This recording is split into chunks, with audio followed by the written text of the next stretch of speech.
It's one of these unspoken rules in the workplace where before every meeting is another meeting. People call it the meeting before the meeting. Imagine a big decision is being made.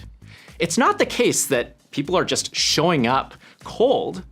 Chances are the decision has already been made well ahead of that actual meeting. Think about how a decision gets made around whether A company should acquire B company.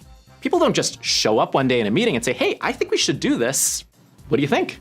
There's going to be oftentimes a meeting before the meeting, and probably a meeting before the meeting before the meeting before the meeting. What's going on? Well, someone has an idea. They socialize the idea, meaning they go around to their colleagues, starting with their most ardent supporters, and they say, hey, what do you think of this? They're getting feedback, they're getting advice, they're understanding if this decision has been made before, they're understanding who the naysayers are, who they should talk to next. And once they've gotten smarter over this topic, they then take their proposal to the next person, and then to the next person, and then to the next person, until 10 conversations later, and the proposal may now look very different from how it first began, but it now has all that much more of a chance of surviving because they've gotten input.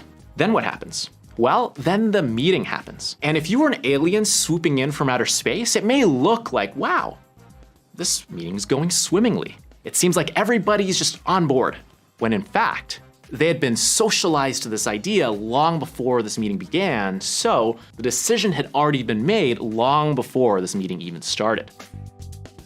So what is a meeting before the meeting? Well, it could be as simple as you instant messaging a coworker and saying, hey, I was thinking of bringing this up. What do you think? Or, I was thinking of trying this. Has this ever been tried before? Am I thinking about this the right way? Or it could be something more formal, where you have a meeting with your manager and you present an idea and they suggest that you speak to so-and-so and then so-and-so and then so-and-so. And then you have slides and you have memos and you have documents. So it really ranges from the super informal, that water cooler conversation, all the way through to version 30 of a slide deck. If you want to make an impact in your career, it's not enough to just put your head down and do the hard work. You have to speak up. And if you've navigated these unspoken rules effectively along the way, you'll not just see your ideas implemented, you'll have your name attached to it, and you may even be the face of it too.